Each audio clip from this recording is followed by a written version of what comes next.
Pledge of allegiance. I pledge allegiance to the flag Flag of the United States of America and to the republic Republic for for which which it it stands, stands, one nation, one under nation, God, under indivisible, Liberty and justice for all. liberty and justice for all. Okay, thank you. Again, we have a quorum, and on the subject of attendance,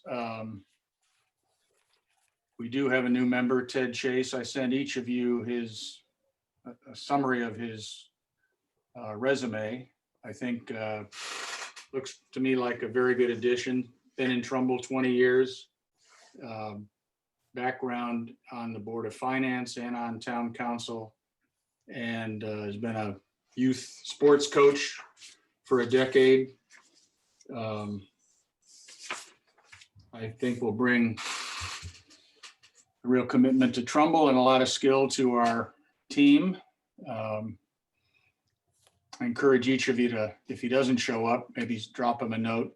Welcome him to the commission. Pardon me? He's on. Oh, okay. Ted, I'm Skip Sather here. I'm the old duffer at the top of the screen. I just introduced you. Maybe you could welcome to the commission. Maybe you could do a better job than I in telling our folks a little bit about yourself, your background, your interest in the commission. About who I am? Sure. First of all, thank you, and I apologize for being late. It's always a little bit of a struggle to navigate the Zoom world with the new connection. So thank you. Great to be here. It all kind of happened all in the last 6 hours. But my name is Ted Chase. I've been a Trumbull resident for 22 years. Have a wife, 2 daughters who were raised here. Previously, I've served on the Board of Finance and the Town Council. And most recently, and I guess still sitting on the one of the facilities committees looking at the senior center and library. And in addition to that, I also served 10 years as the president of Trumbull Youth Lacrosse and was a volunteer coach for a number of years as well. And my interest is I just want to stay involved. My time on the town council and everything else had come to an end, and looking just to stay involved. And I'm a banker by trade, and so working with a lot of mid-sized, small-sized companies, you know, interested to make sure that, you know, we can help Trumbull and help our local businesses as best as possible. Great. Well, welcome. Sorry we have to do this electronically, but it is what it is. And hopefully we'll be able to get together in person, all of us, soon. Anyone have any questions for Ted about his background or anything? Okay, well, again, welcome. Thank you. Next order of business is election of officers for 2021. Required to do that, I think, this month. If not, I think it's 30 days from the December meeting. I'm not quite sure what the rules are, but now that we have a quorum, it really doesn't matter. We've done it historically in December. I sent you a note indicating my willingness to not be the chairman. That doesn't mean I want to quit, but I want to make sure everyone understands, given that I've been the chairman of this august body for a number of years. If someone else is interested, they certainly should feel free to raise their hand. So let's start with the chairman's position and go from there. We have chairman, vice chairman, and secretary to go. So do we have any nominations for the chairman for 2021? I would like to nominate our esteemed present chairman, continue for another year. Okay, I don't know if we need a second or not. We have a second. Yeah. Okay. Any other nominations? Hi, I'm sorry I'm late. I had trouble getting in. It's Evelyn. Oh, hi, Evelyn. Skip here. We just introduced Ted Chase, our newest member. I sent you his resume by email. And we're now on the election of officers, starting with the chairman. I have been nominated and seconded. We're asking for additional nominations. Can I ask who seconded that? I'm doing the minutes. Shelby.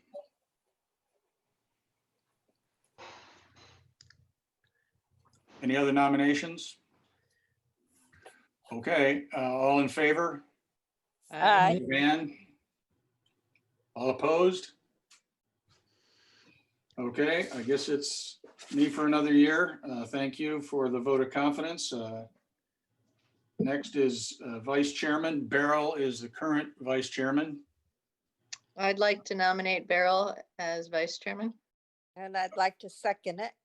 Okay, are there any other nominations for Vice Chair? Nope, all in favor?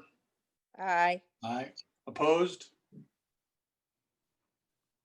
Okay, unanimous, and the secretary is Evelyn. Nominations for secretary.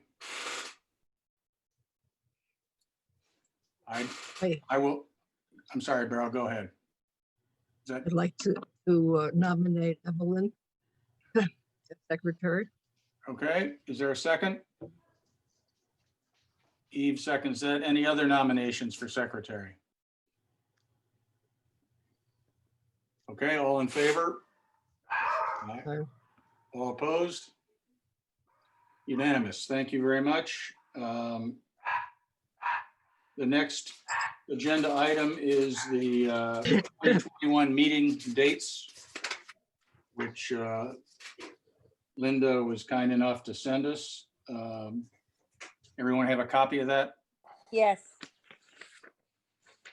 I know we made one change due to a religious holiday conflict. Basically, we're meeting at 7 p.m. the first Tuesday of every month, exceptions being no July meeting. Right. And the September meeting pushed back a week because of a religious holiday. Okay. Any discussion of? Where do we stand in, Pardon me? where do we stand in November in terms of election date this year? I don't know. Good question. Because it's local elections Mhm. and usually we push back November a week. I believe it is back. I don't, Push back. Okay, I don't have the paper right in front of me this second. That's what I'm We have asking. November 9th. 9th is fine, then we pushed it back. Yeah, it's been pushed back.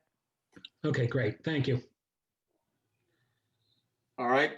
Do we have a motion to approve the meeting dates for 2021? So moved. Second? And Was that Marshall? Can you- Yes. If anybody's approving, just say your name, because I'm having a hard time hearing who's doing it. Marshall approved it and who seconded it? Beryl, Thank you. All right. Any discussion? All in favor? Aye. Aye. All opposed? So that's unanimous. Rena, I abstain. pardon me? I'm an abstention since I didn't participate. Okay, Ted abstains and the rest, I think, have voted. This is the meeting dates for the going forward year. It's Okay. it's current, the minutes are up next and that would be appropriate to abstain then. Okay. I haven't seen everything, so it's fine. Okay, My abstention is fine. okay. All right, so the meeting dates are approved. Next is the November 10th minutes. They were sent out a few days ago. Hope everyone had a chance to look at them. Yeah. Any comments? Changes, questions? No. I make Okay. a motion to accept the minutes. It's Evelyn. Okay, second? I'll second this, Karen. Okay, all in favor? aye. Aye. Aye. All opposed? Abstentions? Ted abstains. All others are in favor. So the minutes for November 10th are approved. Mhm. We're now on to the director's report. Rena, please.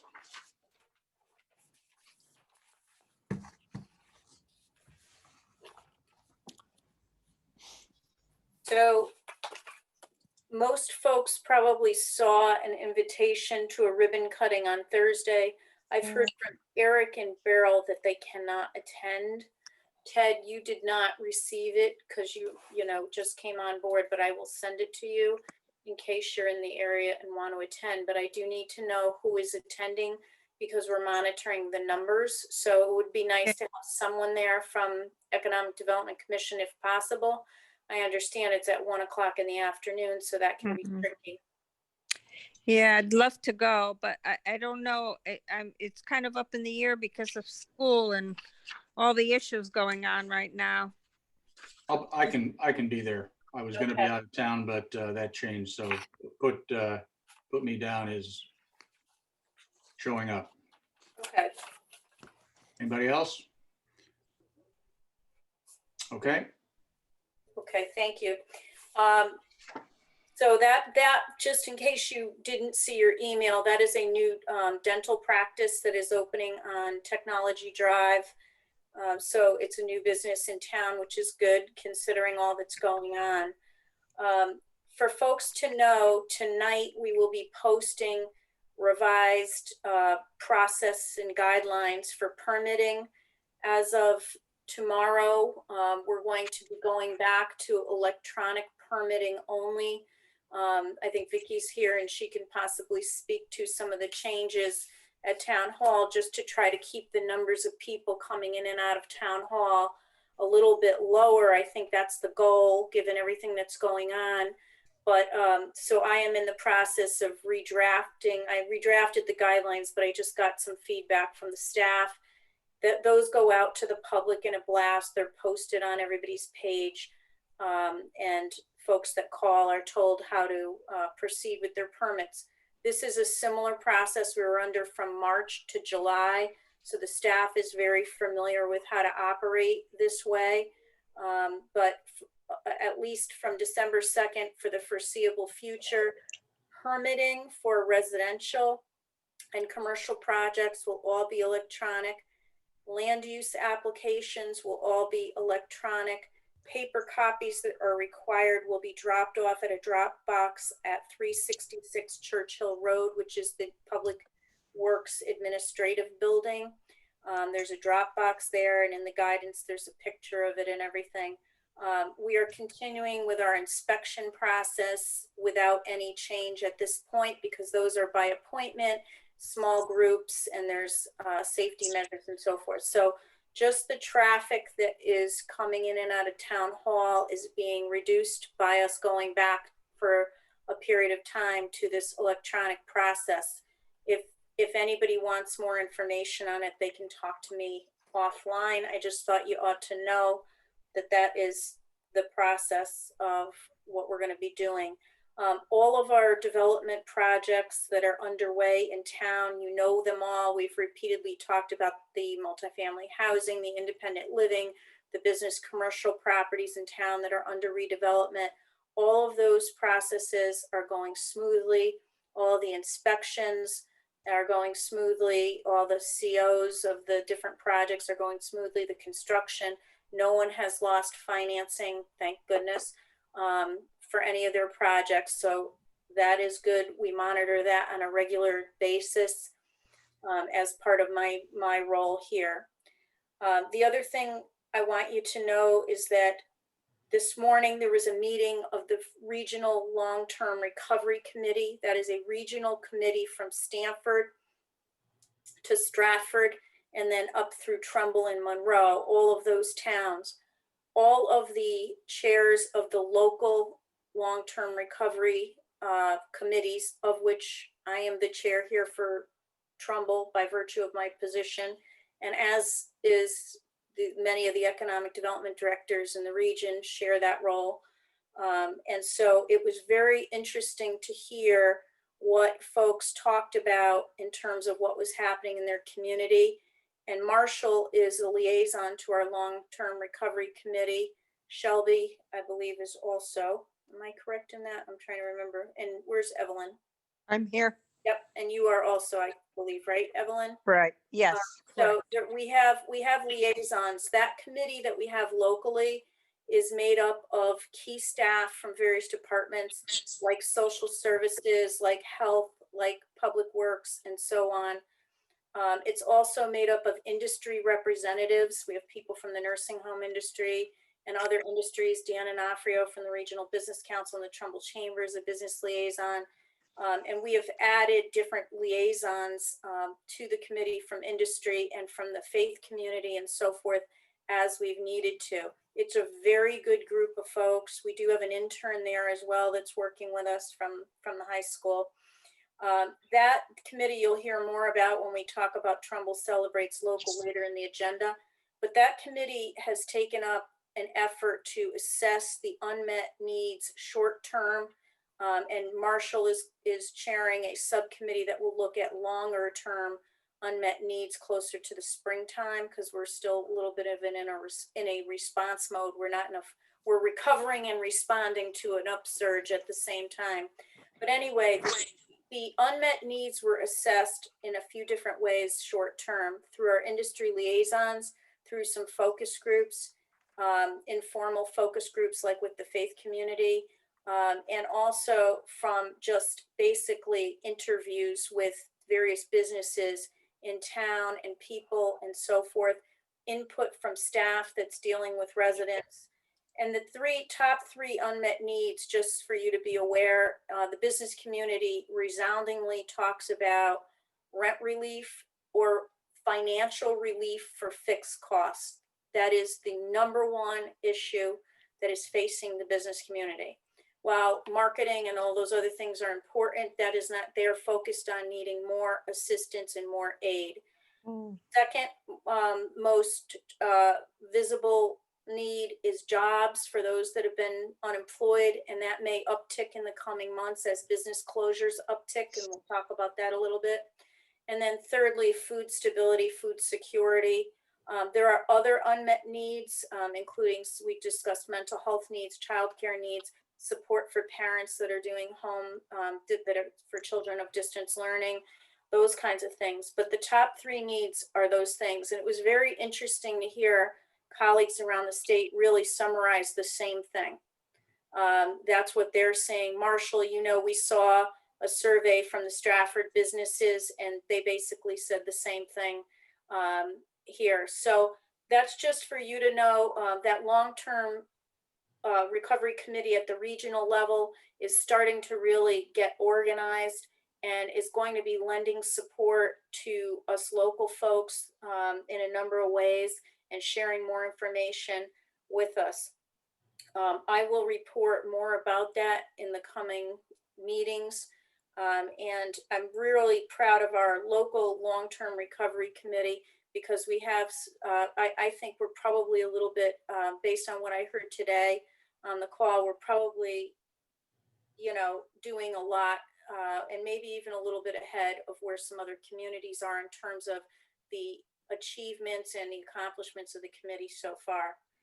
So I thought you ought to be looped into that. The CARES Act, to the number one need of needing more financial assistance for businesses to pay their fixed costs. Since our last meeting, the Department of Economic and Community Development released the CARES Act Small Business Grant Program. The maximum someone could apply for was $5,000.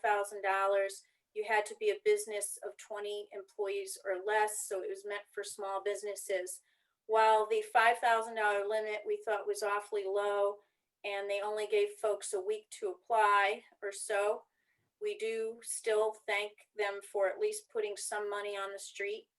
And I spent, along with some folks that were assisting me, quite a bit of time sharing that information with our business community And I believe a large number of our businesses that qualified did apply.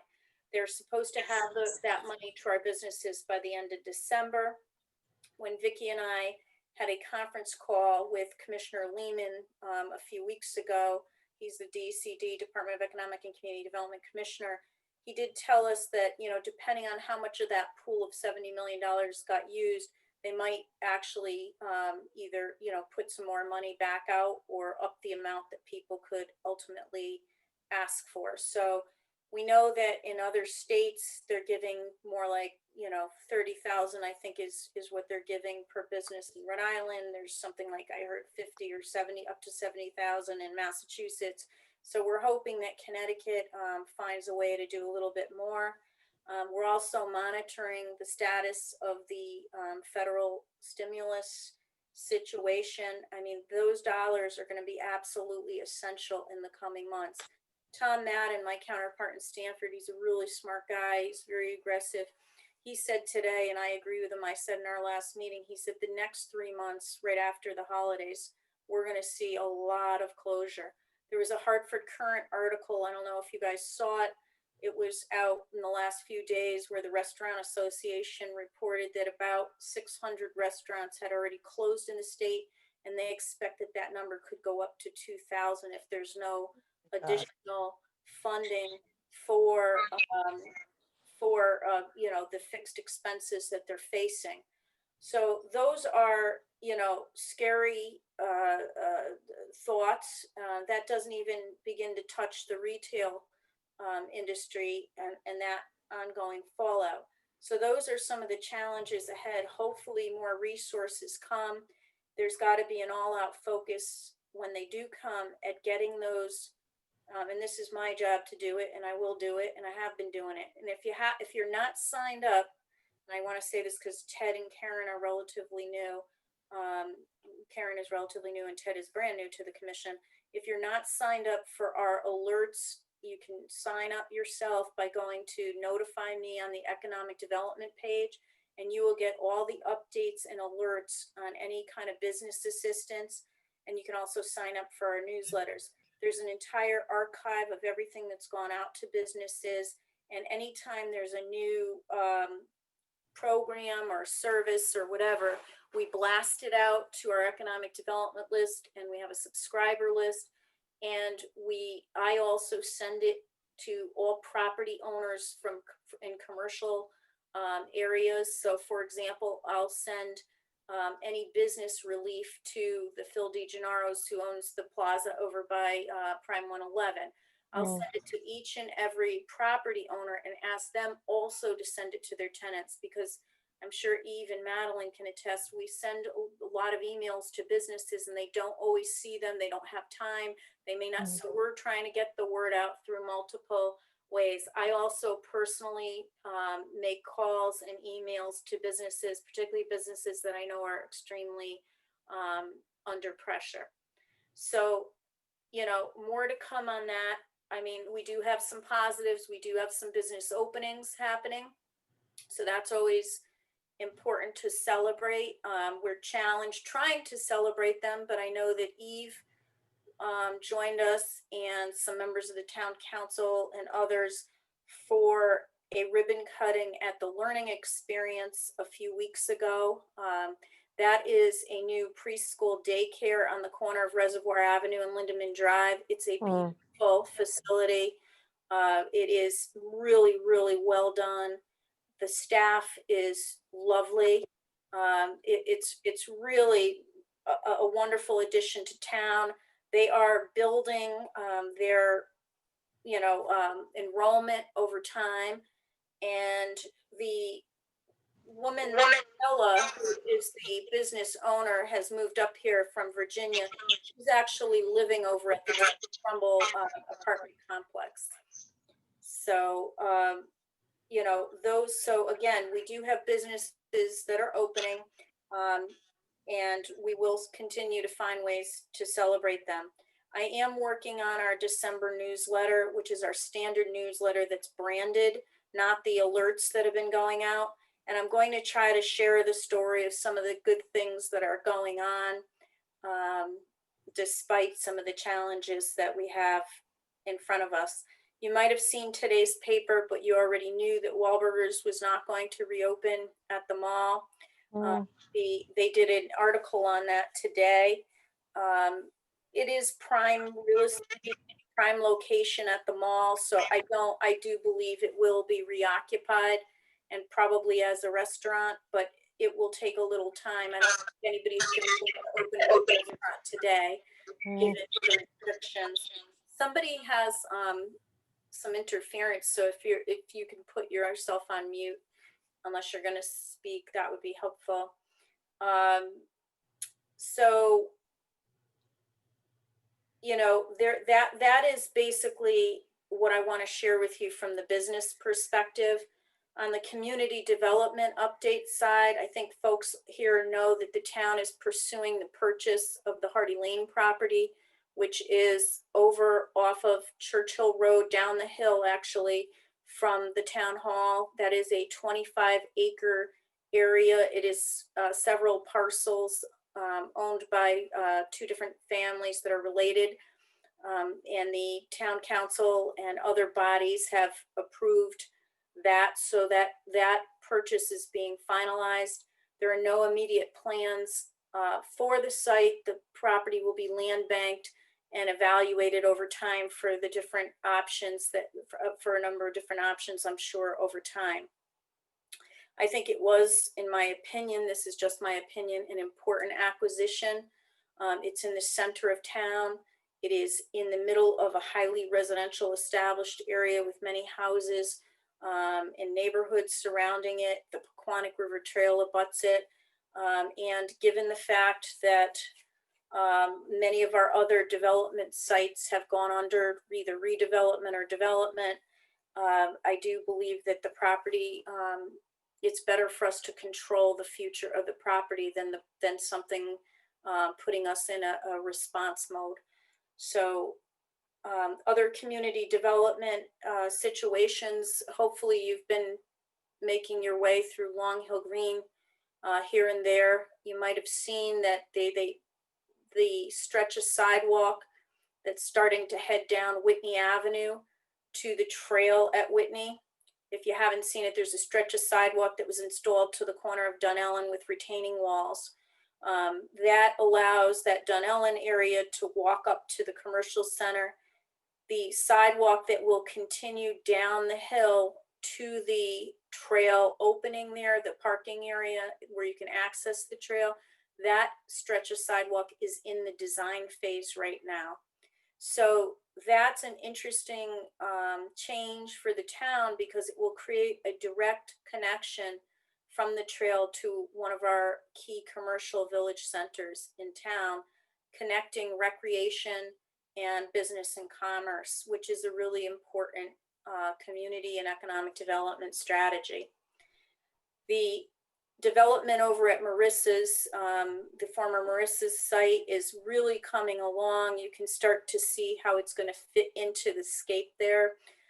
We are completing the design of all the sidewalk installation. We're nearing approval on all of that installation so that we can go to construction bid. The light that will go at Whitney and Main Street that you've heard about, we are at final design there, and there's just a few comments left from the DOT, and then that will go out to bid and go to construction in 2021 for that light. So there's massive amounts of improvements, of walkability, of function, of aesthetics, of connections, and obviously business and development going on in Long Hill Green. So that area continues to develop. We will be having a sign installation. We were going to have some kind of dedication for the patio project out in front of Franco Gianni's. That's a stormwater management project. We just haven't been able to convene large groups of people. So at some point, we'll probably do some type of dedication, because that was a grant funded project. But we do have a sign that's been developed that's educational that's going to be installed there. And we're also going to be working with Mike Soretta on the sign that will be installed, the educational signage that will be installed on the former Marissa's site that talks about the restoration of the wetlands there. They'll be branded very similarly, so that we're starting to put those, mark those points of interest and those sustainability projects in Long Hill Green. In terms of planning updates, I want to mention that many of you have been either in the know or somehow touched the regulation revision process at Planning and Zoning. It had sort of gone on a little pause while other things were taking up staff time, and the consultant and staff were working together to come up with a draft of the regulation revisions for planning and zoning. As I understand it from Rob, that draft is now sort of a final draft that's being reviewed again, and then there will be a public process that will start at planning and zoning again in the coming month or 2 or 3. You'll be hearing about that, and I would encourage at that time, and I'll get information to the commission, but for folks to tune in if they can to those discussions about the regulation revision for planning and zoning regulations. I think that when the revisions get finalized, and they're not finalized yet, but when they get finalized, I think there'll be an improvement for our land use policy, but I think also the user friendliness of the regulations and how they're presented will also be greatly improved, and that helps us to be more business friendly, which is always a goal. Business and friendly for people that want to invest here. Grant updates. I'm going to hold that till we talk about Trumbull Celebrates local, because I did tell you that we have two grants that are going to help us support our business community coming up. And I don't think, let me just,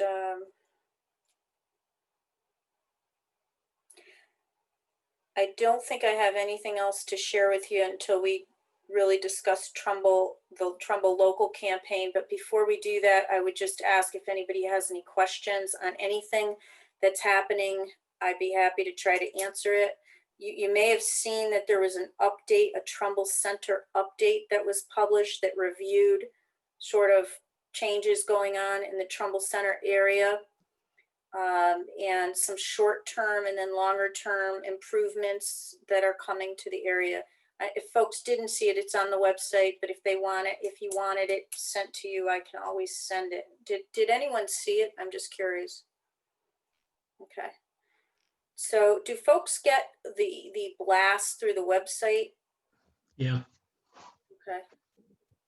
I have to sign. So just if I could interject there, because it is frustrating when we put stuff up on the website, lots of people, if you don't go on there, you don't see it. If you're not signed up to get the e-blast, you won't get it either. So that's another thing, that if you're not signed up for those on the website, you probably should sign up for those as well, so that you can get anything that's posted in the spotlight. You'll get as an email if you sign up for it, but you have to sign up for it. But that's we continue to try to push that for everyone in the town to sign up for these alerts, because there's lots of good information there.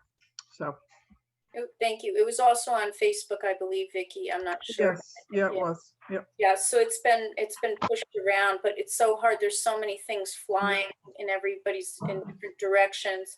It's hard, but it's really important for commissioners, I think, especially on this commission, for context, to be signed up for a lot of these alerts. And they have all different categories that you can sign up for under Notify Me. Yeah, you know. I had a question. I'm sorry. Go ahead, Vicki. I'm just saying that, it's in this age of technology and communication, it's even harder to communicate with people, and it's frustrating. Somebody called the office today looking for testing sites, and they couldn't find one, and that's very frustrating at this point. But on the website we have just a list of all the testing places that are around. But again, it's just so hard to get this information out to people. And we try in multiple ways, as Rena was saying before, to communicate with everyone. So Yeah. Well, I just had a question, Rena. The signs, I just wanted, well, not question as much as a comment. I don't know if you've seen the Sikorsky sign that the Historical Society put up over at the Historical Society property, but that is educational, informational, and it's weathered at least one winter, if not two by now. So I don't know who's making the signs or who's looking at Same them. fabricator, that's the model. So that one that was done over at Sikorsky a few years back, and the one that we did at Old Mine Park, which we still haven't dedicated because COVID hit, you know. If you look at them, they're fabricated. It's got color on it. It's got information. It's got images, but it's a thick. It's something that will hopefully last a long time and Yeah, so that's, yeah. stay good. So yeah, it's the exact same fabricator. It's very similar to that, just smaller. It's not a big kiosk like Old Mine or like Sikorsky. It's a smaller, like rectangular version. And it just shows that project on it. And it dedicates who was involved and that kind of thing. Rena, this is Ralph. I got a question back to the $5,000 grants. What percentage would you say of eligible Trumbull businesses take advantage of that? Is it really subscribed, or is it out of sight, out of mind? As You hard know, as that may be. It's hard to say the percentage, Ralph, but the businesses that I think need it most all applied, because I talked to them all personally. So this is for small, this particular one was like quite a few of our Trumbull businesses applied for the PPP program. Earlier in the year, they applied for the economic disaster assistance, but this was really geared to a smaller subset of businesses. And the people that I thought in town that really qualified for it, needed it, you had to show a certain drop in your revenues too, a certain percentage drop in your revenues. So there was some qualifiers beyond just the number of employees, but they all applied for it, the people that I felt should. So, there's always, we sent it to the mall, asked them, because the mall has over 30 local businesses in it. We always think of the mall as having, national tenants and that kind of thing, but there are 30 local business owners there. So they pushed it out to their 30 that could potentially qualify. So I would say that a large percentage did. Now, one of the things that the fact that they closed the program in a week and it was not out of money, that was sort of, I don't know, but what I understand is they have to get this particular money out the door by December 31st. So it may be that they were just under some terrible time constraints to get applications in and process it and turn it around. So, Well, the thought crossed my aging mind here that if there's a program like this that you need help distributing, we are arms and legs. If we could print up a one-page flyer and walk it into various businesses, you could literally give each of us a list of businesses to visit. We've got business cards. It gives us a chance to use our ambassador role and go into a business and ask to see the owner and hand them a flyer and just build a relationship. If that would ever help, that's a feel very free to good, do it. that's a very, very good suggestion. That is the help that I need. That is actually help that I would need in the future. Now I have, again, the landlords are really helpful in pushing it out because they're right there, most of them on site. So they push it right out. That helps. But I go in, for example, I went in on a Friday when the program was open to Franco Gianni's because I hadn't heard back from, them from my mass email. And so I was having a light lunch with Steve Hodson, the realtor.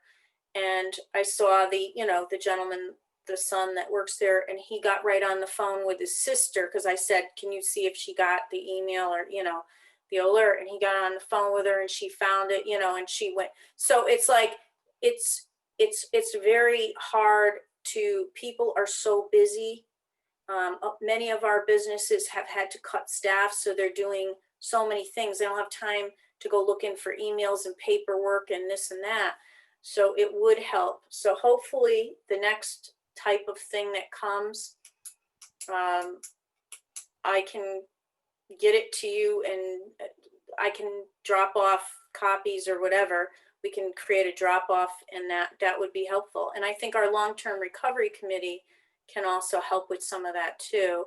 And that's another group of folks. Some of them are duplicating our commission, you know, because we do have 3 people on it, but I think that would be helpful. Okay, well, Take you up on it. let us know. Give us a Okay. quote and we'll get to it. Okay. Marshall? Rena, Yes. yeah, I want to get back to your community side that you talked about. 3 times in the past week, as recently as 4:30 this afternoon, a local Trumbull resident and business person spoke to me about town-owned land. And as we are in uncertain economic times, we had a budget committee of the Board of Ed starting work tonight. We know we're going to be looking at large increases at the Board of Ed and taxes going up and such has been happening. Now we're talking about spending more money on land. They want to know why we're not selling off land that we've bought and put away. We've got so much vacancy in land, you know, already built upon land that we have to repurpose and try to occupy. Land banking is a wonderful thing that we're hearing about in good times, but can we really afford it now? This is a real community question to be looked at. And I know that the council has already voted to buy this, but it is something community is concerned about, that we are banking land. We have that overpriced properties group across from the library that was bought by the last administration that sits vacant, pays us no taxes, you know, came off the tax rolls, not saleable because it was stripped out. And now we're talking about another 25 acres. It's something we have to consider.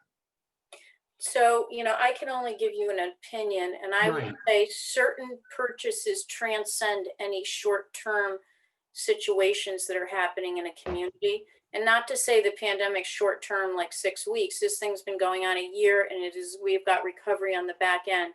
But this is the kind of thing, this is only my opinion. I'm one person, I don't set policy, but I'm just saying certain kinds of things you have to look up and out. This is an important, in my opinion, an important purchase for the future of the town, well into the future, not in the short run.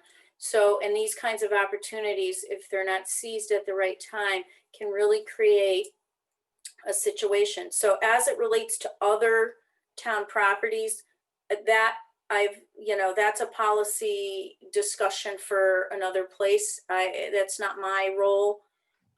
If someone tells me that it is my role to do something with a property, then I will certainly do it. And that is my role, but it's not my role to decide.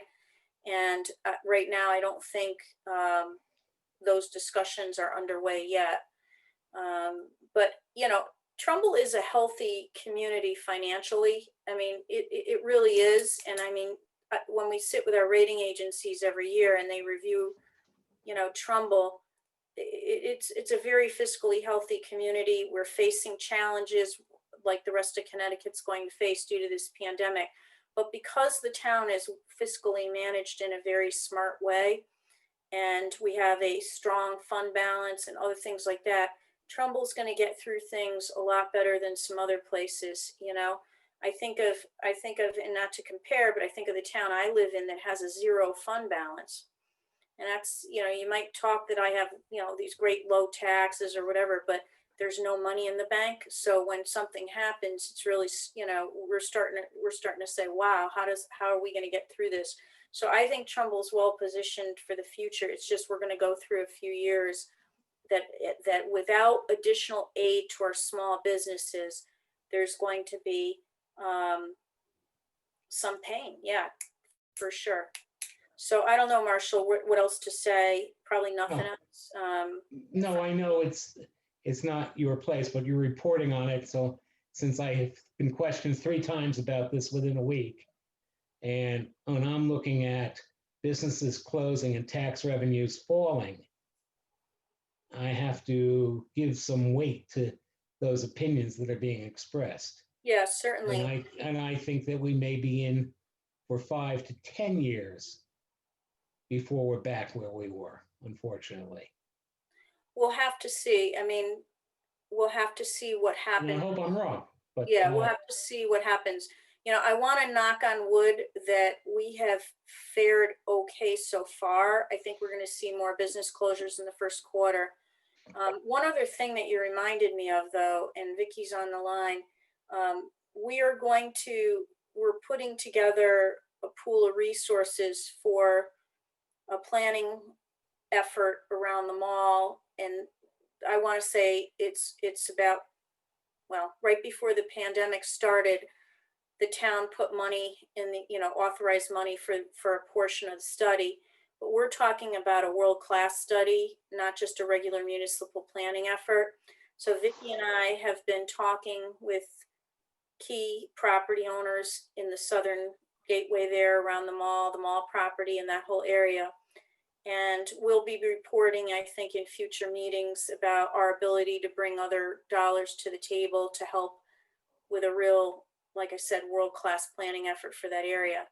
And I think people want to be at the table for it so far. And we're hoping that that's something that we kick off in 2021 to really think through the future of that property in a dynamic way, in a world-class way, not in just a basic, municipal planning way. So more to come on that in the future.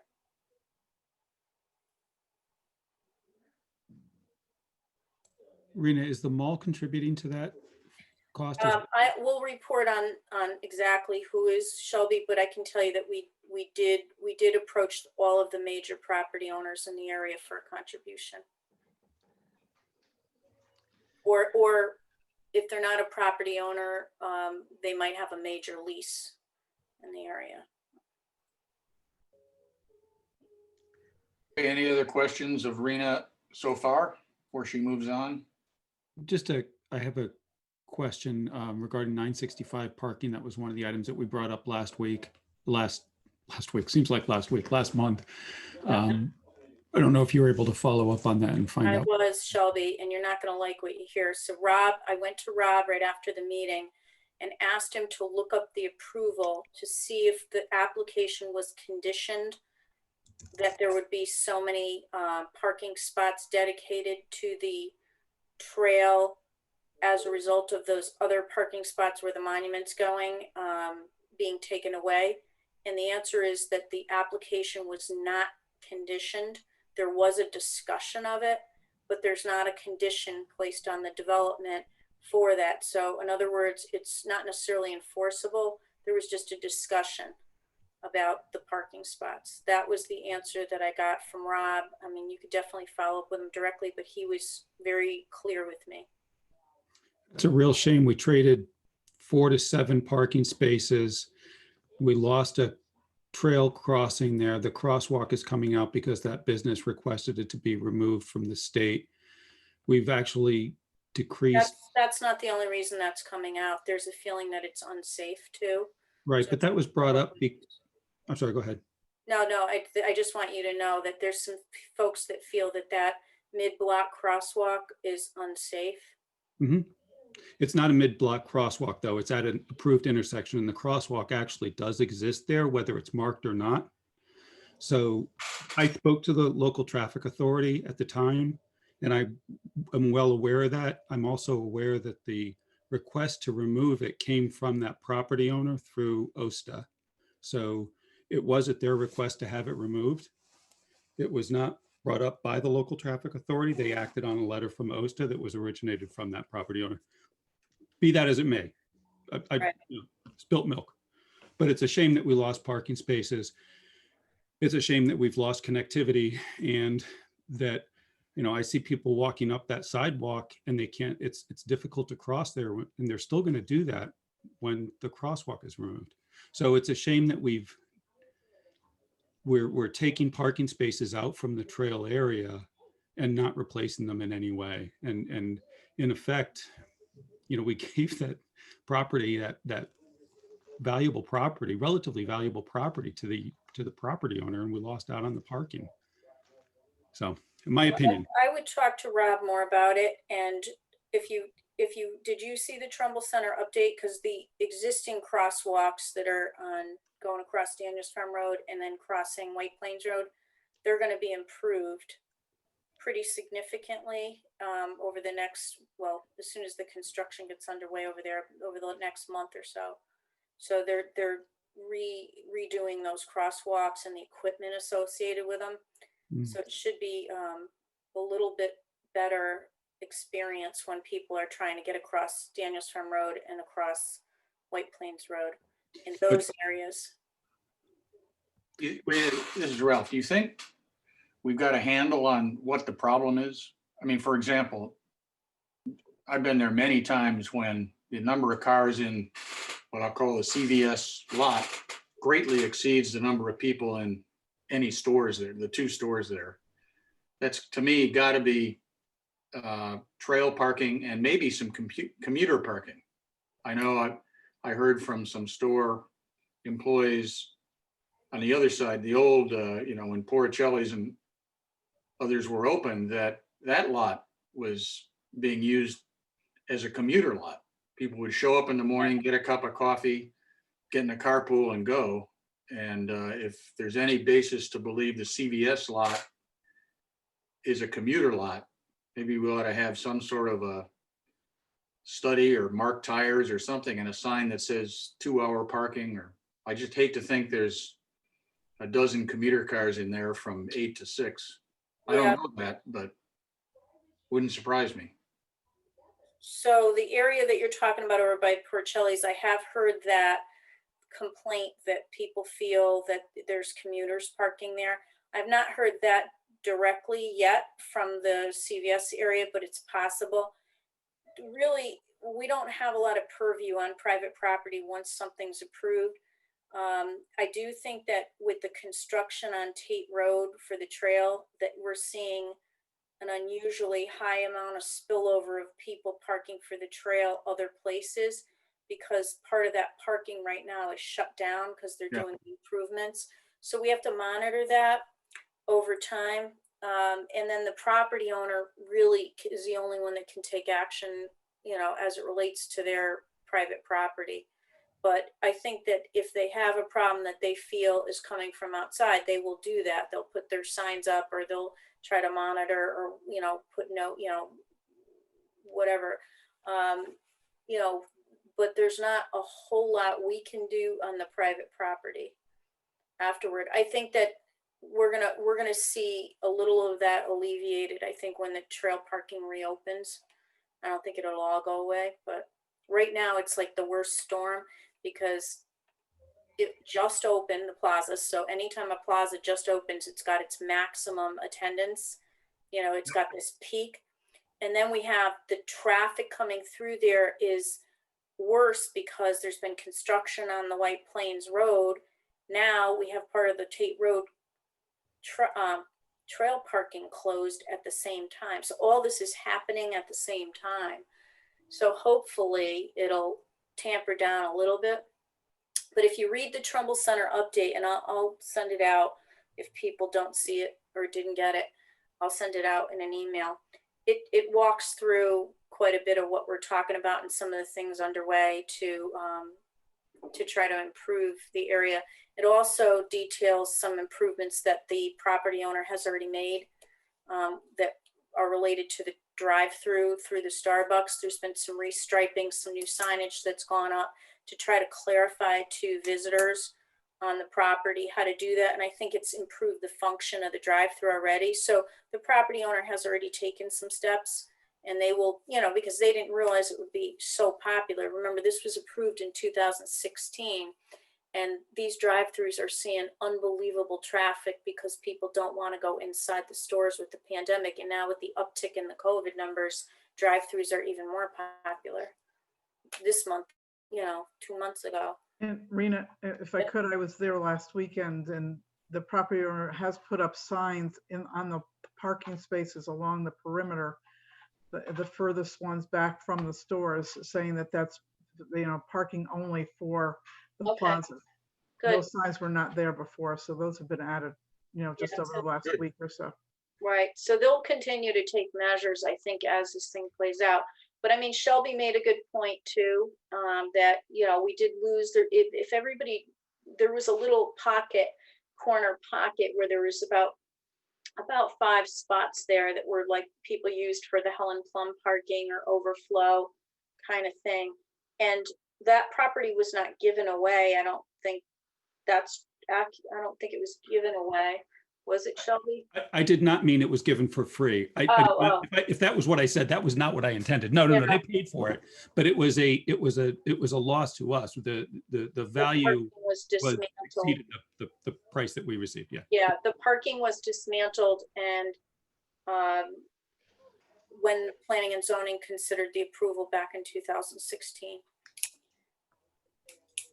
Are there any other questions? Just a comment on the communication. It's what I do for a living. Skip does the same from a different perspective, I think, from for marketing. And I'm not trying to put words in our chairman's mouth or anything else, but the idea is that one size in communication doesn't fit all. One size doesn't fit all anywhere. And Right. so we have to do multiple channels and multiple delivery paths and multiple different ways of communicating the same messages. And we're doing that by putting those messages on Facebook and by putting them on the website and things like that. But I'm going to call out that one of the features on the newly redesigned website is an RSS subscription, and Mhm. it's there, but it doesn't work. And I've mentioned this before. You used to be able to view that, and you would be able to see all of the postings that happened in a pull format, as opposed to having it pushed to you. As we're looking at more communication going out through email, and email is a great communication channel, where there's fatigue from too many emails, and it becomes easier and easier and easier to lose something when it slips by you in a stream and you can't go back and recover from that. I get literally thousands of emails a day, and if it doesn't get top of mind at the time that it comes by, I don't have a chance to go back to that. And that's why multiple channels reinforces that. So I don't know that I'm relatively certain that I'm in a very big minority, that I am, in a very small minority of users who use that feature, but it does reinforce the ability to communicate. And if it's there, it should be functional, I think, or we should take it out if it's not going to be supported. So I can talk with Kathy Champion and Bill Chin. He's busy right now on the Wetlands Commission meeting, but I can talk with them to find out more about that. I am familiar with RSS feeds. I used them maybe back in, 07, 8, 9, something like that. I haven't used them since, but I used to find it useful that it, for the same reasons you talk about, but I just got away from it myself. But I don't know why it doesn't work, and we can look into it. I don't have any idea. Okay. And just, it was not so much about the RSS as about, we have to think about multiple channels and what we have to prevent our biases, our perspectives of how we do things, and assuming that everyone uses the same channel or the same vehicle or the same form or anything else. Not everybody is on Facebook. I've stopped being on Facebook because it's such an acidic environment. Some good things, but there's too much acid in there. Anyway, one other quick question. Do you know about Daniels Farm Road, if there's any progress on that? Sorry, the development the property that was approved? Yes. I don't remember the number. So the property, whether it's actually been sold or not yet, don't quote me, but Toll Brothers is looking to take over the development. So they went back to planning and zoning. I want to say it was last month, but it could have been 2 months ago. I am like, things are a blur, and they made some minor changes. I thought they were actually good changes. They didn't up the number of units or anything like that, but they made some architectural, I think, design changes that were to the positive. So they did, there's activity there. and it appears to be from Toll Brothers, but whether they've actually closed on the property, I haven't gone to look. Good, good to hear. Rob can fill you in on that too. Thank you. Anything else so far for Rena before she moves on? Okay, Rena? Okay, so before I turn this over to Eve and to Madeline, is Madeline still there? There she is. I want to set the table for what Trumbull Celebrates Local is and to recap the multiple things that we're putting under that heading. And I started today to draft a one-pager about Trumbull Celebrates Local, but I didn't finish it. So you will get something about that from me in the future. But Trumbull Celebrates Local, and Eve, you can correct me if you see this a little differently. She reminds me we have to use Trumbull because Celebrates Local really doesn't, yeah, we want to use Trumbull Celebrates Local is a banner under which we will be doing a number of things. And this is not just this commission. The commission's doing some of the things. The Long-Term Recovery Committee is doing some of the things. The First Selectman's Office and Kathy Champion and I are doing some of the things, and my office is doing some of the things. So this is not the property of just this commission, this full body of things that I'm going to talk about. But this commission is involved in some of those activities and is willing, or has been to this point, willing to step into some new things if a good idea surfaces. So Trumbull Celebrates Local will go on well beyond the holidays. It's part of our long-term recovery effort to support our local businesses and particularly our small businesses and our Main Street businesses. There was a nonprofit and civic group effort that Eve and Madeline headed up where they went out to the Rotary, to the Women's Club, and others, and Eve can recap that for you. And they got their members to, they marketed to their members to go out and spend money locally in our restaurants. And they took various weeks, and then that was reported on in previous meetings. And that started in August and I think ended in October. And that's something that may resurface again in the future. We also, Vicki, myself, and Kathy Champion have started doing small business tours and videos. We did the mall and Madison Village. We had to call off our November visit to Trumbull Center. We're going to reschedule that, but I was ill, so that has to be rescheduled. And we're visiting each section of town, and we schedule interviews prior to going there. So Kathy Champion is working on editing. She's almost done editing the first video to help promote our small businesses in those areas, what they have to offer to help build consumer confidence, which the Long-Term Recovery Committee knows is a major concern across all of our business community, is in particular our service and restaurant businesses, to build consumer confidence to return to those businesses. And it also, they've highlighted some local specials or reasons that you should shop in their store versus online, or in their business versus online. So you'll hear more about our small business tours, and you'll start to see those videos surface. The local meals program, I reported on the grant we received. It was a competitive grant from the State Department of Housing. It's a $100,000 grant where our restaurants will provide meals for residents that are vulnerable, residents that have COVID, residents that are quarantining for the reasons that maybe they've been in contact with somebody. And it helps our local businesses to get new commerce, and it helps our residents with food sustainability. Marshall led the way in this idea. I have to give him credit. And Marshall, when I was on the call today with the regional group and I was reporting on this, one of the other towns followed up with me after because they loved the idea. So I thought I'd share that with you. So the local meals program, we have to go to contract on that. So Vicki and I had a startup conference call last week or the week before, and we're going through the contracting process with the state. So we can't spend any money until we contract, but we also had I also held a startup meeting functional startup meeting with the key departments that are going to work with me on the implementation. And we will be meeting with all the restaurants soon. We just need to get a few ducks in order. So that program will launch and could begin, you know, right now we have a $100,000 grant, but it may be a program that other people want to donate money to, and we can go beyond the 100,000. So we'll have to think about that in the long-term recovery committee. That's part of their role, is to look at money and donations and grants and stuff like that. So we also got a small grant from United Illuminating. We didn't get the full 15,000 we asked for, but we got 5,000, and that's going to go out in $10 Main Street dollars, $10 increments to about 500 residents. And they'll be able to use those $10 toward a $20 purchase in our Main Street businesses.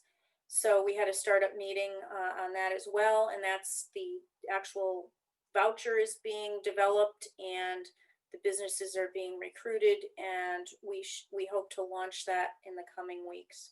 So these things are happening. They're all under the banner of Trumbull Celebrates Local.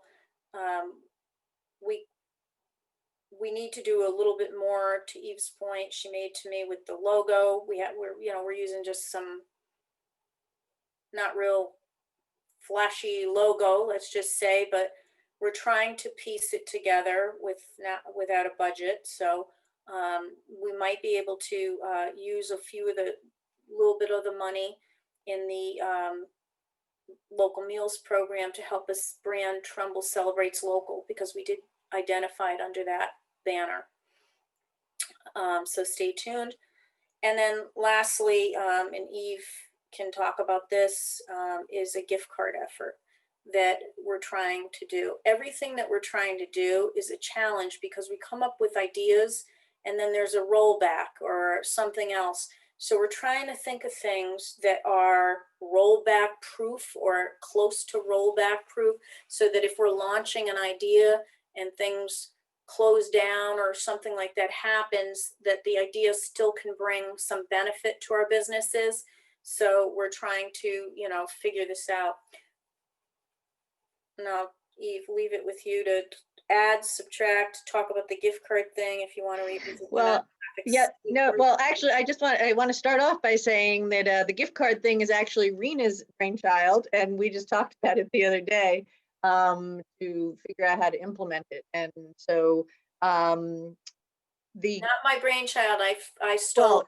Well, there's no original ideas. It's all in the implementation. Right. So what Rena saw and what we talked about and what Madeline and I have begun to pull together is the idea that this other business, this business put on Facebook that in lieu of a holiday party, because of COVID and other reasons, they were going to be giving their staff gift cards to local restaurants so that their staff could enjoy meals or snacks at home with family. So Rena's suggestion was, let's broaden this so that it's not just restaurants, but it's also retailers, you know, in town, and that we do a push to the restaurant, to employers in town, asking employers in town to think about what are you doing to show your appreciation and thank you to your staff, your employees, for all that they've had to go through and for all that they've done to support your business. Let's not forget them just because we can't have a party. Let's turn to our local retailer, help our local economy. And so, and also to what Rena just said is there are 30 locally owned businesses in the Trumbull Mall, which I had no idea it was that high.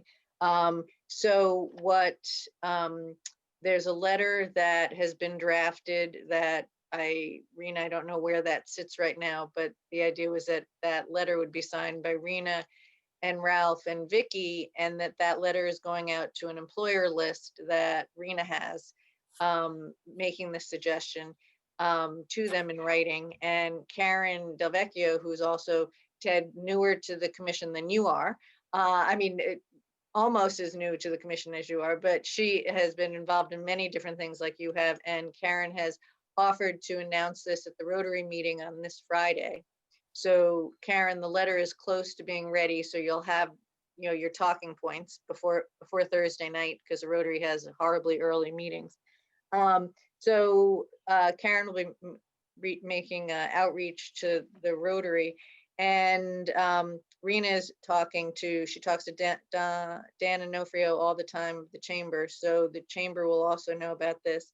And the idea is, in the letter, we say, I'll just go, so Rena has a list of local employers. What Madeline and I have been doing is just pulling together retailers in town, because we don't have a list, and breaking them out by category. So we have an entertainment list. It's all retailers, vendors that you could buy a gift certificate from to give a gift. Because just like when we did Restaurant Week last year, people said, I didn't know you had 30 restaurants in town. Trumbull doesn't have 30 eateries in town. It was like, yes, if you look at the list, we do.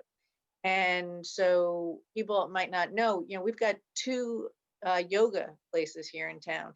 We have at least 2 pet salons in town. We have the Trumbull Pharmacy. We've got all sorts of different businesses in town that you can buy a gift certificate that would be greatly appreciated by a family, or, this year. So, so we're working on that, and that list will be a flyer that hopefully will be a flyer. And if we can't get it done in time, the letter will say, go to the restaurantweek.com to see businesses, not just restaurants.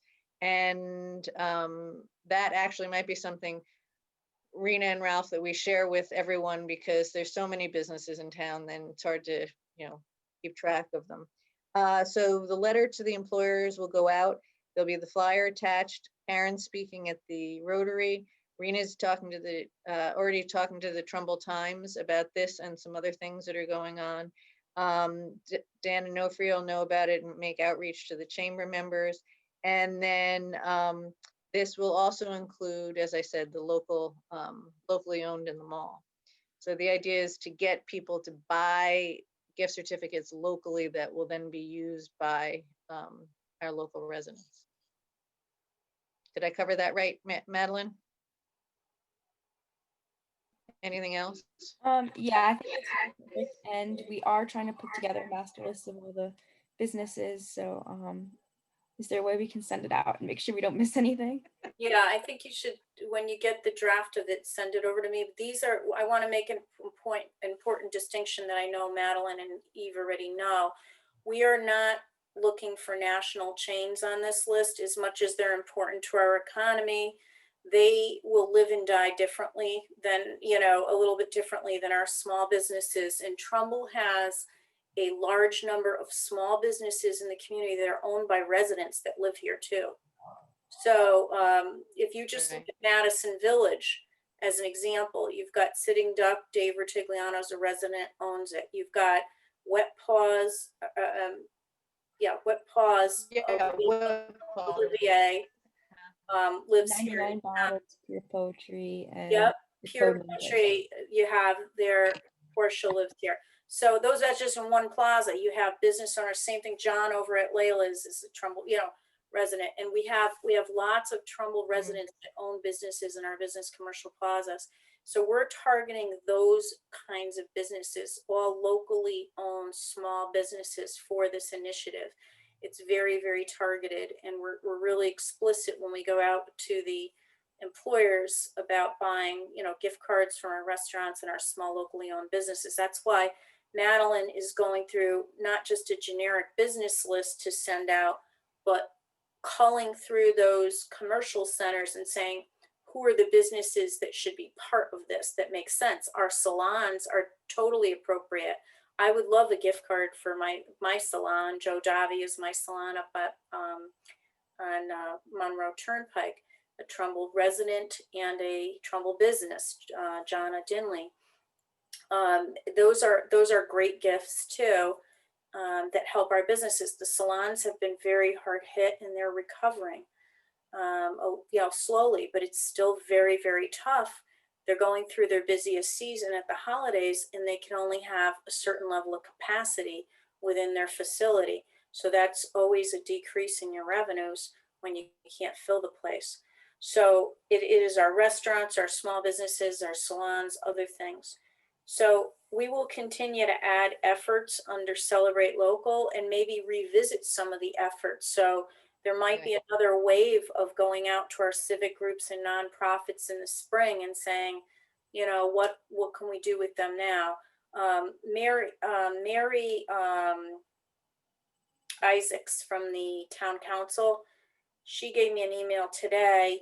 She sent an idea about possibly reaching out to the PTA chair people to encourage them to perhaps do the gift card thing from our local or buy local. We didn't get into exactly what, and she gave me the contact people for the head of the PTA system there. I'm not a PTA person, so I don't know what it's called. I might really use the wrong language. It's the yeah, there's a bunch of different ones, but yeah, that the PTA, the Pisces, all, we purposely didn't reach out, and Ted and Karen, you haven't heard this before, but we purposely didn't reach out to not-for-profits that were involved with school-age children because for the fall, because the families were just so inundated with what the heck are my kids doing in school? Is there going to be school? So instead of trying to deal with their mindset and all the stress that was going on there, you know, we thought we would put everything that was a not-for-profit that was student related into the spring. So, you know, in January, we hope to do a push out to them to, you know, start talking about, and we have some ideas for that. And I think at the January meeting, you know, it might be a good time to talk about some of the other things that we brought up. Like, again, this is not directly impacting the financial need of the retailers, but it is creating visibility and strengthening the community sense in the town, which is doing things that are fun. You know, like the idea, we had an idea of a trivia contest, which I won't explain again, but I'm happy to explain to Ted or Karen. I think Karen and I did talk about it in our other call. And then Karen had a great idea about May, June, doing something maybe in May and June that we could actually start planning. So, you know, after the holidays, after January 1, and we get through this, because this is a pretty big ask to get all these retailers in a list and everything, we can, you know, maybe at the January meeting, talk about some of these other things for the spring. But I think to Ralph's point earlier, I don't know, Rena, how many employers there are, but it might, I don't know if this would be helpful or if you want to make those contacts yourself, but if once the letter goes out to the employers, would it be helpful for commissioners to call and say to the employers, did you get this? Do you have any questions? I think that we should do an email follow-up and a mailing letter and an email. I don't know how much calling and is appropriate. I want to think about that. Yeah, no, I'm just saying. Also, and because I don't want to pressure, you know, certain employers may feel pressure in different ways, and you know, we have to be careful. But I do think we will not just send a letter. We will send a letter, send some email follow up, because we should have all of an email contact with every address that we have. You know what I mean? So we can hit them a couple of different ways without being sort of a little over the line. Mhm. The other thing I would say though is whatever you and Karen are talking about for the spring, I think we ought to talk about together. Yeah, well, because- yeah. and not even with relate to this commission, because there's other things going on in the town. Like I said, the long-term recovery committee has efforts going on, and the business community. And Karen, you're a person who spent a lot of time talking to the business community about their needs. So, you know, I'm sure you're fielding this as you're coming up with ideas, but they don't want to hear fun and fancy gimmicks or anything like that. They're really frustrated. I hear the anger when people are mentioning things, and I won't get into details. And I hear, you know, we have to be very careful. They're on the edge, particularly some of our small businesses. They're very frustrated. They don't want a lot of extra stuff to do. They just want help, and they want it to feel like help. And that's my job to advocate for that. And I will strongly, and I will resist to the degree I can, anything that I think doesn't meet those values and those desires and those requests that I'm hearing every day from the business community. I mean, if I talk to employers all day long. I mean, businesses, I haven't even been able to get back to all the calls that are on my phone today from people that are concerned, that are worried what else is coming. You know, we have in sports, one of our big business, you know, major property that's incorporated with a sports center, that the rollback of the indoor sports and sports training type facilities and the interpretation of who they can serve, it may close that business. Okay. And these are calls I haven't even had a time. I mean, Peter and I have been in conversation, but there's a call in my phone now from him because he had some challenging news again today on how something that relates to his business was interpreted. So these things are happening all day long. So we have to be very sensitive when we come out with something that it feels like help, because people are frustrated, not with us necessarily, but with what's going on, the state stuff. And they're saying, you know, this doesn't really feel like help to me, you know? So I need your collaboration, your cooperation, and your understanding as it relates to that. Rena Mhm. and Eve, can I chime in a little about this gift certificate stuff and play devil's advocate, if I Mhm. may? We know that we have a shakeout coming after the first of the year and businesses will be closing. Yep. I wouldn't want to be that employer who gave out holiday gift cards to what have become shaky or closed businesses who can't honor these liabilities. Yeah. This is what I gave my employees instead of a holiday party. That employee in these times who would rather see an actual cash check. And I'm just, as I said, playing devil's advocate. It's a problem. We talked about that, Marshall. You're right. Even I Because talked we're trying about to it. aid the neediest businesses, but they're not going to make it, and people are going to walk around with gift cards. They're unsecured creditors, and it's going to leave a bad taste, and there will be blowback towards employers who gave these out in good faith. It is something we have to consider.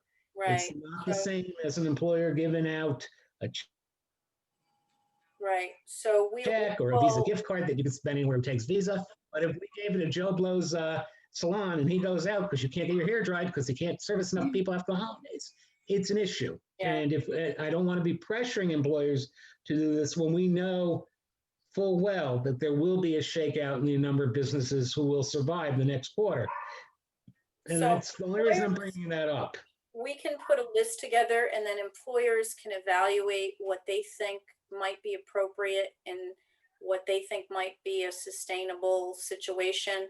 I mean, we can't do that for them, you know, and we can't, you know, we have to just try to be fair and promote our businesses.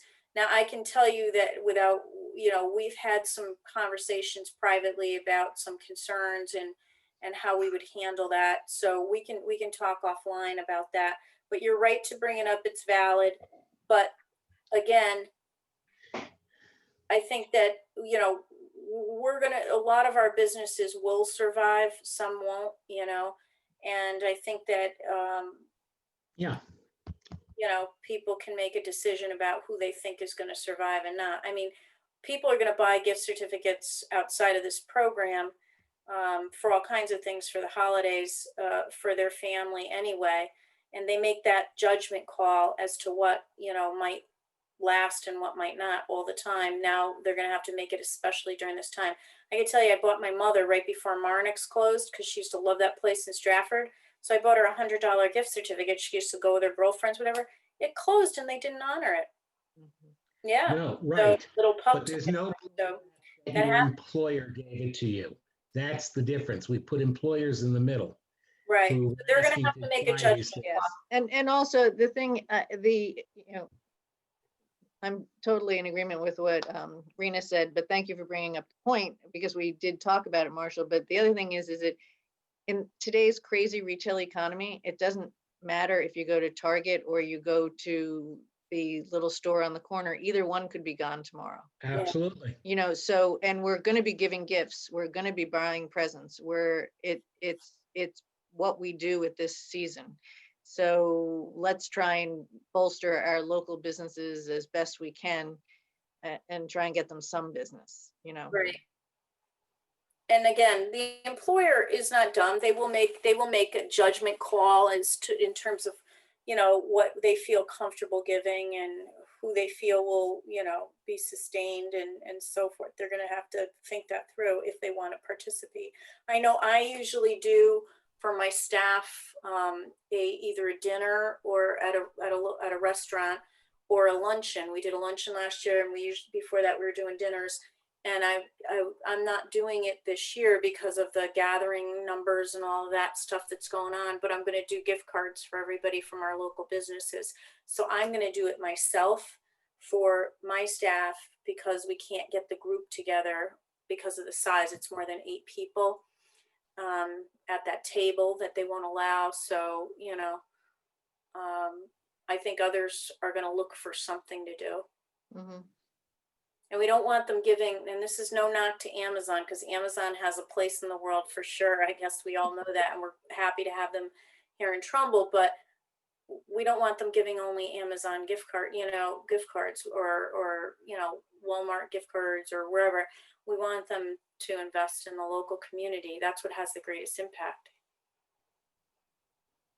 Rena, I've got a couple of quick questions if I can. Just from my own understanding, is a franchise that's locally owned local, or is that not local? Can you give me an example? We had this conversation too, but I just want to understand what you're asking.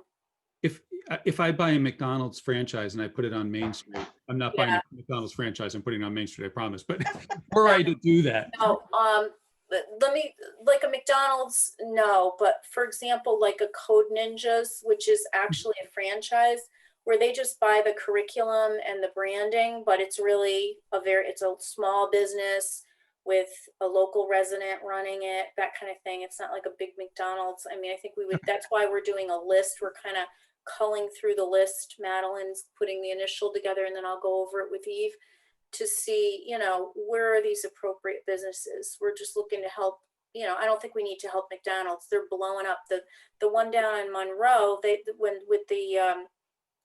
between the pandemic and a few stores we've had, the drive-through line's been all the way up the street, up 111.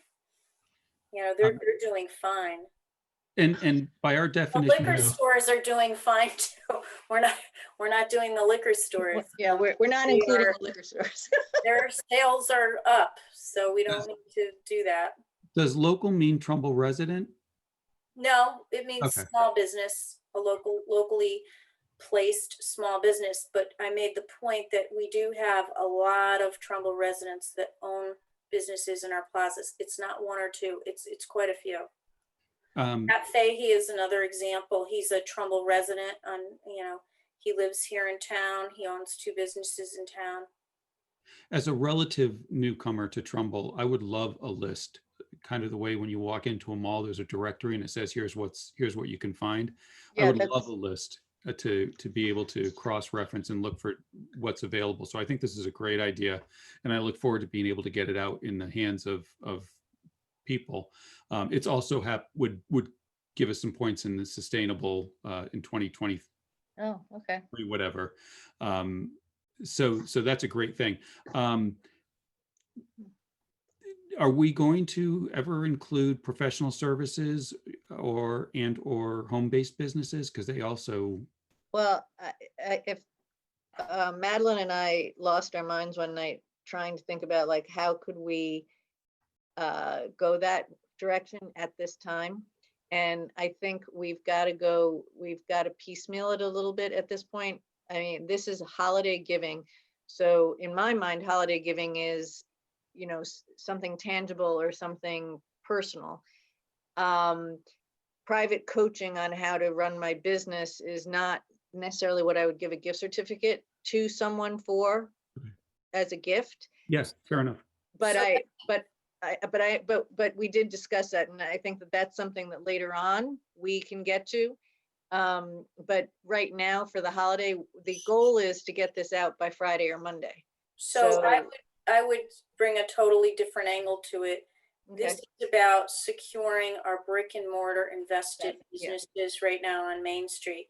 We will do other things for our home-based businesses. I have a very I'm in touch with a large number of our home-based businesses. You might remember before the pandemic hit, we were going to do a whole event for our home-based businesses. I have a list. I'm in touch with them. Just the other day on the town's Facebook, we've shared, Bill helped me because I couldn't get it up, but we shared a home-based business that's doing something around virtual preschool. That's a Trumbull resident that started a home-based business that's doing that. So we do promote home-based businesses. We will do more. And we had an event planned for them that we will bring back when we can. But we were going to do at Escapology we had a whole series of workshops planned, technical assistance, all kinds of things. There was a networking event for the home-based businesses and all that. So, you know, we will look at other ways to save them, but we've got to deal with our brick and mortar survival, those businesses, because that's where we're going to have the big fallout, you know, because they have a lot of fixed expenses. Not to say it's not important to support home-based businesses. It's a different issue, different strategy. That's part of my job to do that, and you guys can help me down the line on things, but we've got to make sure people can pay their rent. Otherwise, we're going to have more vacant storefronts than we want. So just as a reminder, Vicki mentioned something about testing sites, and it just reminded me. I think I reported in the last meeting that ACF, the Urgent Care Center, is going in where CHIPS was, and they will be a COVID testing site as well. So the staff's been working hard to get them ready for their approval of their special permit and their building permits and that kind of thing. So they're going to be, hopefully once they get through that permitting and special permit process, they'll be building that out quickly and getting in there.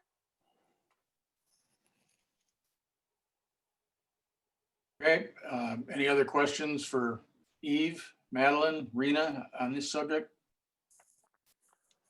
I have a quick one, just as I'm getting my bearings here. Talking about helping in this particular instance, trying to help businesses, especially coming into this season. But there also seems to be a bit of a needs-based approach as well. Rena, you were talking about, well, McDonald's doesn't need the help as much. Do we also have a means or a way to identify? The banker in me looks at things in terms of, you know, okay, what's the credit worthiness? Do we have a way of identifying who those are? And if not, is there even a way to at least try to give in back of the envelope, if you will? Thanks. There's not a formal way for us to do that because we just don't have real access to that. But believe me, if they're struggling, usually the property owner or I will know, and because things start to happen with the rental payments and so forth. So you know, we will have a fairly good handle on who's struggling, but that doesn't mean that they're not going to survive. You know, again, a lot of this, Ted, has to do too. The big jump ball is what kind of aid is coming. If they could get some rental relief and we get the vaccinations through and that starts happening, we start returning to more normalcy, they can get through that. But if there's nothing more coming in terms of aid, then that's a different equation. You know what I mean? And it's like, I don't know how to calculate it. So a business that might look okay on paper right now, I don't know where they're going to be in 3 months if they get nothing else, you know? Sure. So it's tough. But we have a sense, I have a fairly good sense of some, I just shared one example with you. You know? So it's anecdotal. I mean, you're going to hear things and things Yeah. like that. There's a way to maybe be able to identify some, and Yeah. And especially those that might be needing it's not related to their business model, if you will. That this is struggling because of other factors. Okay, thank you.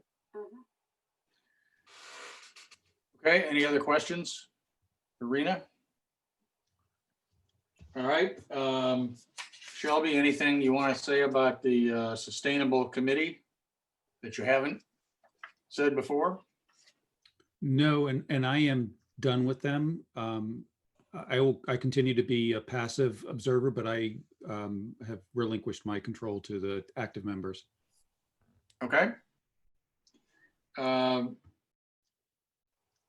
Opportunity for community input. Anybody listening in who want to identify themselves and ask a question? Okay, I don't know if we still have Vicky, but if you're there, if you want to say anything to the group. Yeah, I'm still here. I've been listening all along. Just having a little dinner. So so I want to just wish everybody a a happy holiday season. Everybody had a nice Thanksgiving, I hope, a quiet one with your families.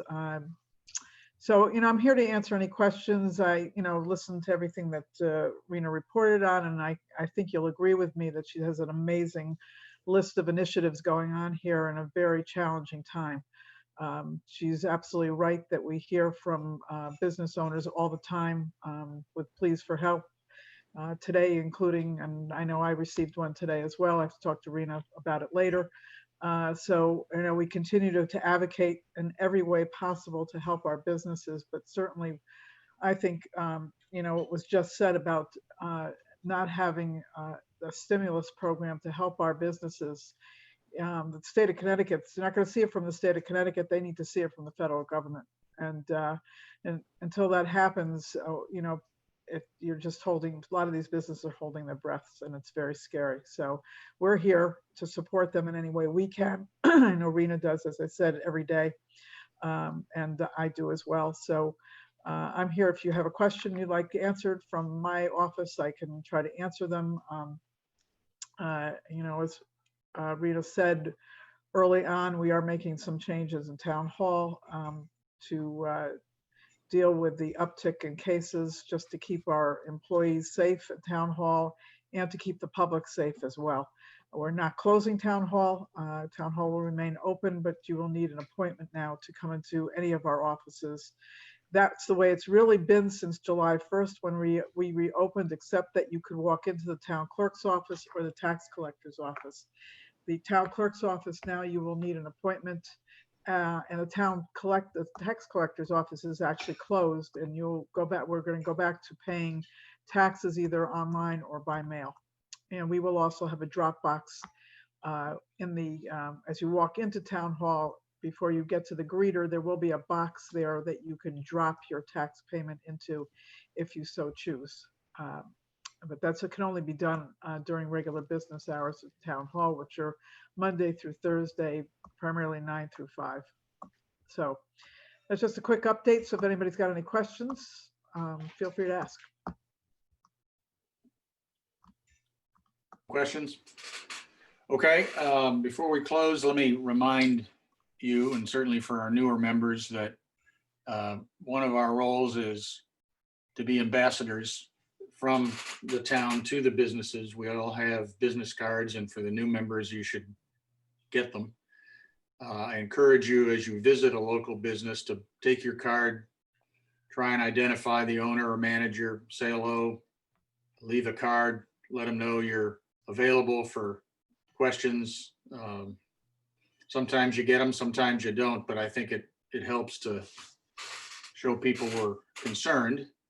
And that's the ambassador role we play. And in return, I think Rena should continue to view us as free arms and legs and eyes and ears for projects where she needs help in between meetings. This is not just a first Tuesday in every month commission. This is hopefully a much broader involvement at her direction.